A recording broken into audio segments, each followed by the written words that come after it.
Years ago, when I started this journey of horsemanship, I had no idea the things that I would encounter as far as the amount of troubled and defensive and fearful and traumatized horses that I would meet along the way. It was never my intention to purposely set out and work with those horses. Over the decades, it kind of became the norm that so many of the horses that came to me wound up coming from places that were fearful and traumatizing experiences with the human, and I was kind of the last stop.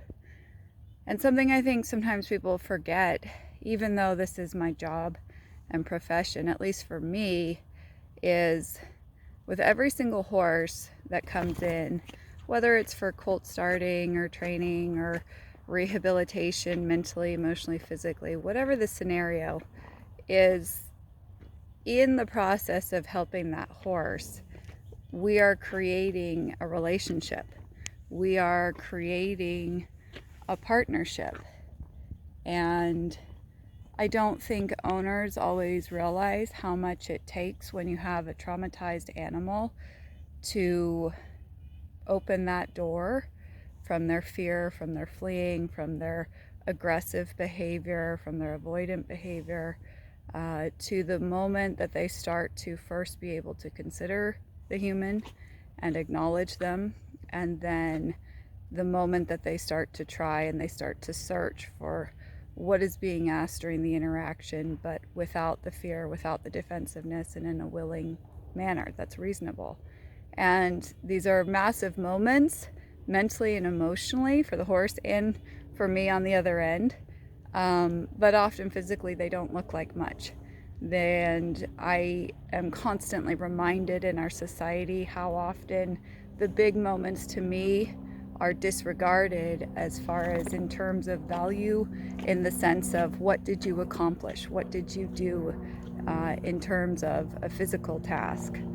And this mare right here was rounded up from the wild. She was untouchable, not because she was wild, but because of her initial human introduction. She had to be roped to be caught. I met her, and from 100 feet away, I lifted a finger on my hand was resting on my leg, and I lifted a finger, and she bolted off. And here she is today. And breakfast is over there behind us.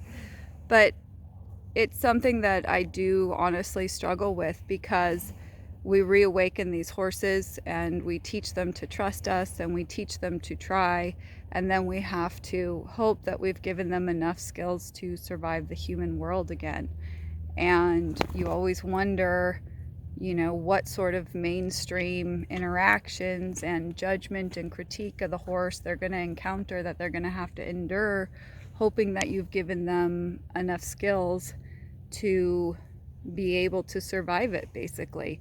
Because I find for most people, despite their best intentions, the reality tends to be, how did the horse experience make the human feel? And rarely is it considered what the horse is experiencing mentally, emotionally, and physically. And that's not to say that you can't ride out, or you can't compete, or you can't do all kinds of things. Absolutely. But I think the equine partnership becomes a totally different experience for the horse and the human when we are each aware and available to the other's communication. And that's why I call it a conversation. And I was just thinking about it this morning. My season's winding down and I'm sending horses home. And it's kind of like a parent sending your kid out into the world, where you hope you've given them enough skills and enough confidence and enough adaptability to be able to tolerate so many humans, chaos, distraction, unclear communication, demands, lack of patience, intolerance, that that these horses are going to encounter. Because honestly, if they can't handle that, unfortunately, so many of them end up at the auction houses and then eventually on the slaughter trucks, probably with a lot of rough handling in between. So anyways, just this morning's thoughts.